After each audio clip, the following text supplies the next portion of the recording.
28 जून 2009 को university of Cambridge में एक पार्टी ऑर्गेनाइज की गई थी। पार्टी की सारी तैयारियां हो चुकी थी, हर जगह डेकोरेशन हो चुका था, शैंपेन का अरेंजमेंट हो चुका था, लेकिन इस पार्टी में कोई भी गेस्ट नहीं आया। लेकिन क्यों? इस पार्टी को होस्ट किया था सदी के महान वैज्ञानिक स्टीफन हॉकिंग ने, और इन्होंने यह पार्टी टाइम ट्रेवलर्स के लिए रखी थी। यह एक तरह का एक्सपेरिमेंट था जिसमें इस पार्टी का इनविटेशन पार्टी खत्म होने के बाद पब्लिश किया गया था, ताकि अगर कोई टाइम ट्रेवलर है जो फ्यूचर में इस इनविटेशन को देखकर पास्ट में हो रही पार्टी में आ सके। लेकिन कोई भी इस पार्टी में नहीं आया। इसके कारण हो सकते हैं, पहला, ये इनविटेशन टाइम ट्रेवलर तक पहुंचा ही ना हो। दूसरा, अगर ये वहां तक पहुंच भी गया हो तो टाइम ट्रेवलर्स के पास में पार्टी अटेंड करने के अलावा और भी कुछ काम हो, या टाइम ट्रेवलर्स का कोई एग्जिस्टेंस ही ना हो। इस वीडियो में हम देखेंगे कि क्या टाइम ट्रेवल कर पाना, मतलब पास्ट या फ्यूचर में जा पाना, पॉसिबल है। इस टॉपिक पर और क्या क्या स्टडी और एक्सपेरिमेंट हो चुके हैं।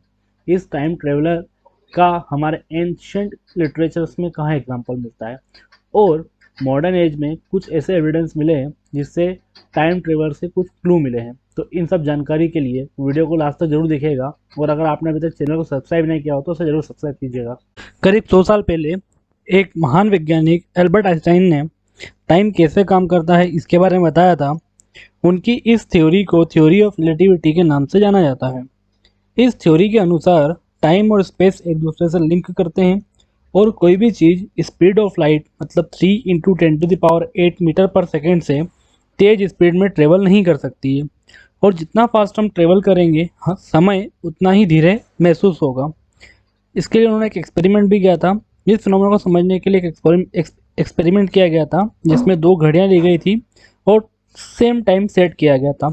एक घड़ी को अर्थ पर रखा गया था और दूसरी घड़ी को एयरप्लेन में रखकर एयरप्लेन को अर्थ के रोटेशन के डायरेक्शन में ट्रेवल कराया गया। जब एयरप्लेन पूरे अर्थ का राउंड करके वापस आया और दोनों घड़ियों के टाइम को कंपेयर किया गया, तो वह घड़ी जो फास्ट मूविंग प्लेन में रखी हुई थी, वह घड़ी अर्थ पर रखी हुई घड़ी से कुछ मिनट पहले हो चुकी थी।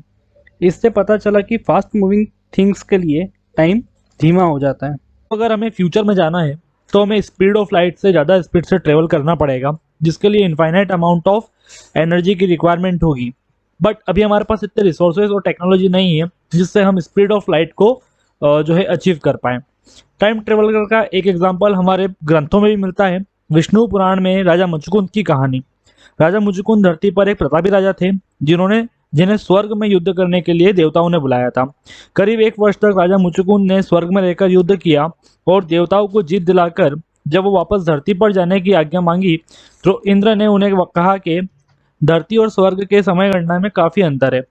यहाँ 1 साल धरती पर 1 युग के बराबर होता है, और आप यहाँ 1 साल से हैं तो धरती पर 1 युग बीत गया है।